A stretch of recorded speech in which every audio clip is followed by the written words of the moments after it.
Hi, and welcome to ASMR Chess.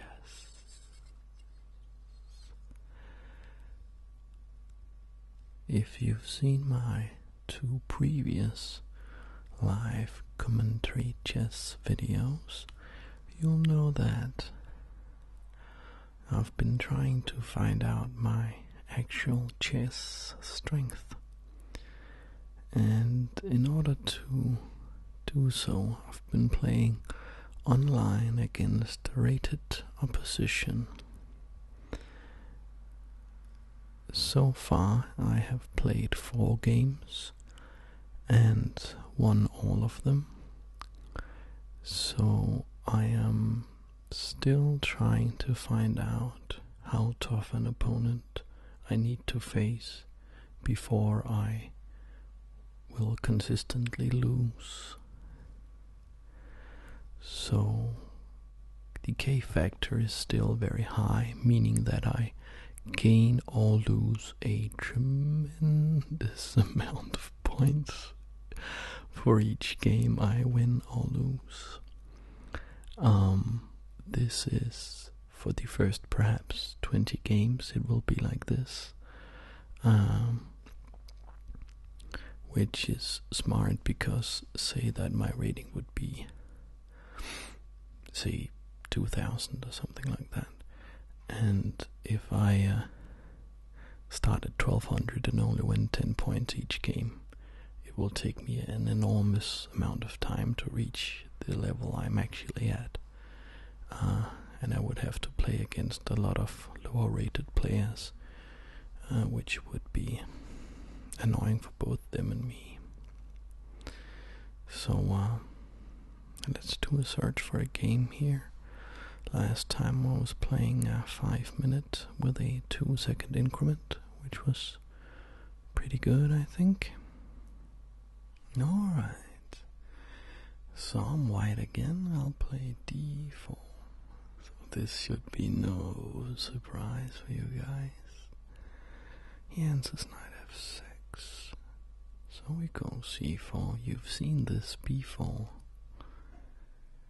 Alright, he's playing d6. So I'll play I'll allow the Nimso Indian with playing this move, and yes, he has played the Nimso Indian defense. This is a very popular and very, very strong defense. I think I'll just go with a standard move, knight f3. This has been played, this defense was invented in the 20s by a guy called Aaron Nimzowitsch. Castles is also standard here. I think perhaps this pawn, just to fortify my control of the center.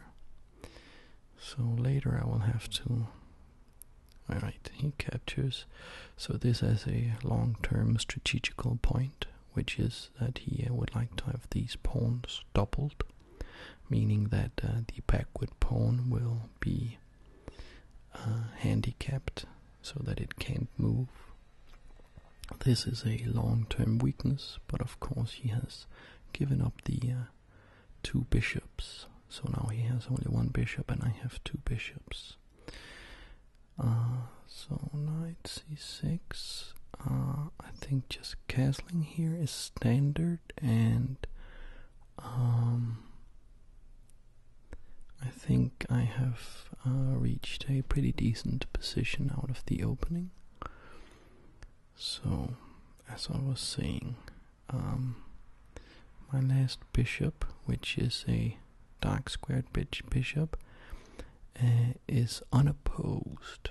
Yeah, this guy, he's unopposed, but he needs a square. So I'll go up here. If you notice, my pawns in the center are mostly on dark squares, so this inhibits my dark square bishop because it can't move past them. But it is still a strong piece potentially.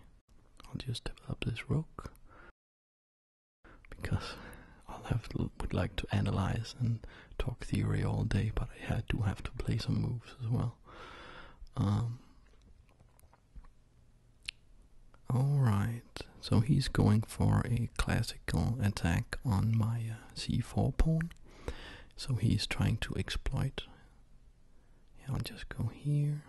So he's trying to exploit the two doubled pawns by attacking them, so they are not as mobile.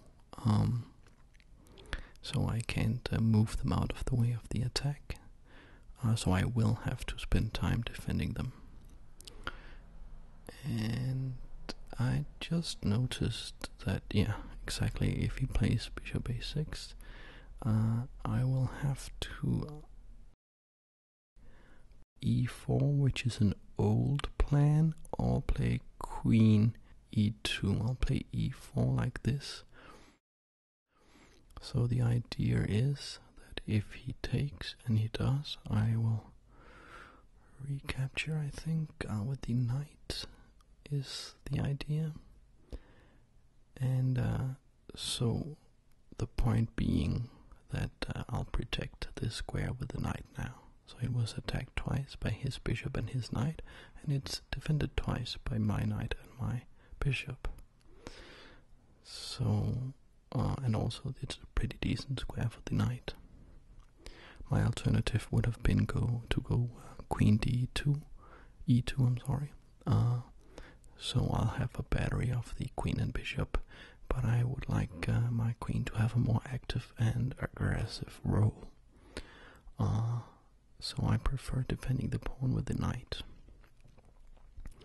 So what will he come up with? Alright.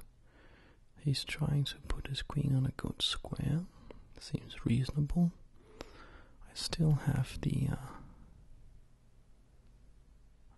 this situation. So I'll put my queen here. So I know I just said that I wouldn't, but I need to find a good square for her. Alright, so he's really attacking my center now. I'll protect my knight here, and then I think I will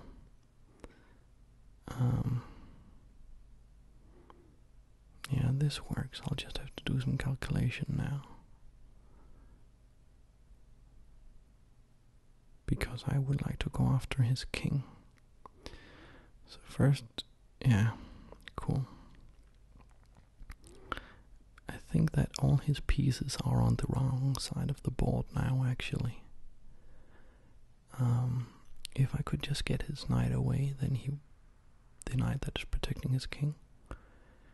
Yeah, first take here, and then when he recaptures with the pawn, probably, I will have sort of locked this part of the board down.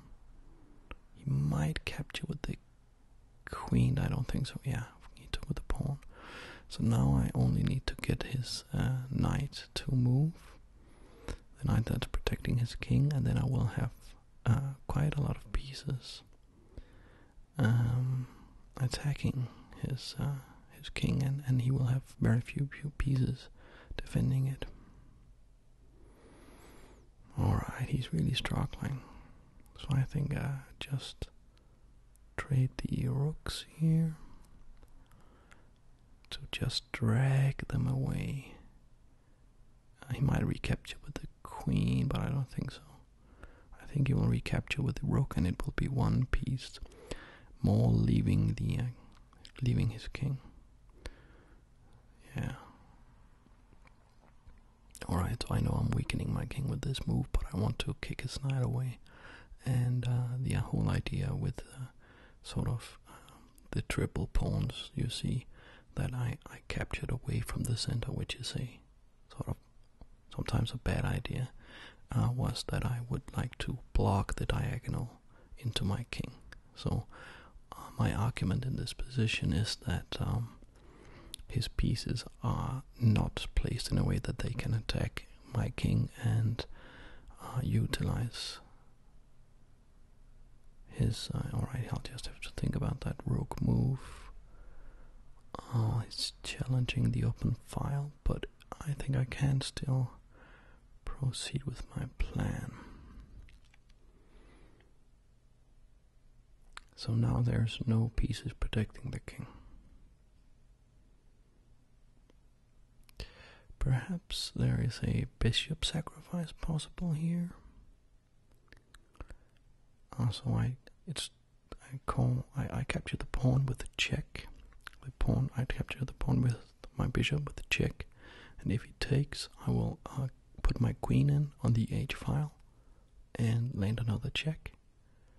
And if he moves, I'll capture there.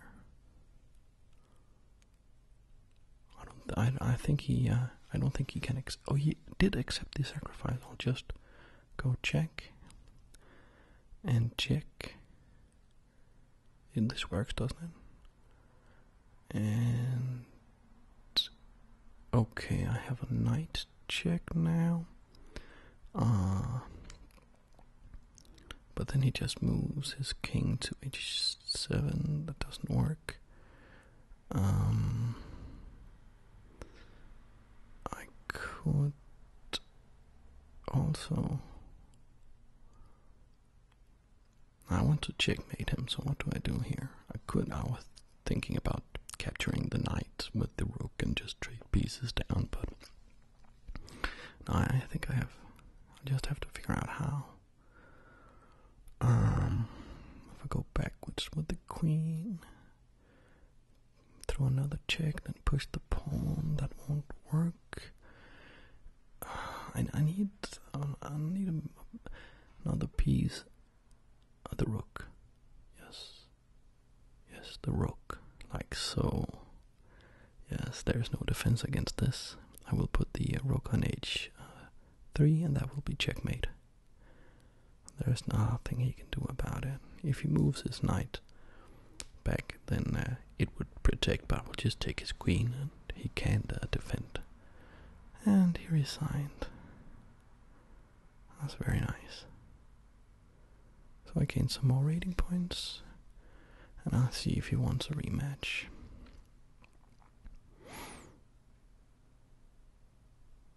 He doesn't. I think we should just take a look at this game. So this was the standard Nimzo Indian, named after Aaron Nimzowitsch, who actually lived in Denmark for quite some time, and wrote a very, very influential book on chess that I have actually. It's called My System. Mein System, it was written in German. And this was my little clever idea that when he captured like here, so the knight would be protecting. And this queen move I wasn't completely happy with, but I liked this idea of protecting the knight in this way so that I could capture. And this rook move was also perhaps a bit like a waste of time. And dragging. Yeah, I think this is a pretty good plan. I think now he really should... He can't take that. So that's...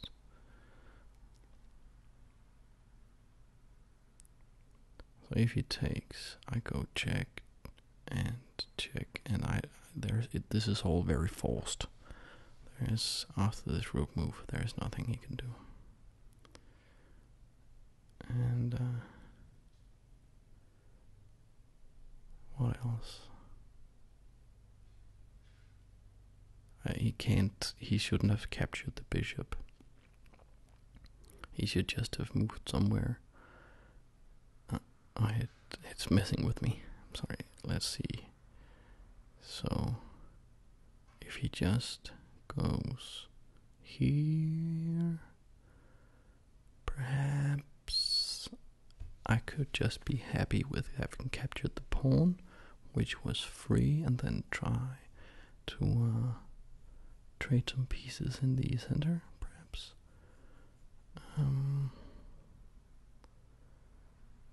Because let me do a little bit of calculation here. I could also push the pawn further. Try to get my queen in, perhaps. Also, my dark square bishop is now pretty good. So if I go here, he can't take here because I will take with a check. He will have to go here, and I could capture the knight, but I'd rather save the rook because it keeps all the threats in the air. So I'll go here, and now I'm threatening. Now the bishop comes to life, so he has to move the knight because otherwise I will take it. And so if he goes, for instance, here and takes this pawn, which won't work, but if he does, I'll capture here with a check, and I'll be up a tremendous amount of material. So that was that game. I hope you got something out of it. See you next time, guys.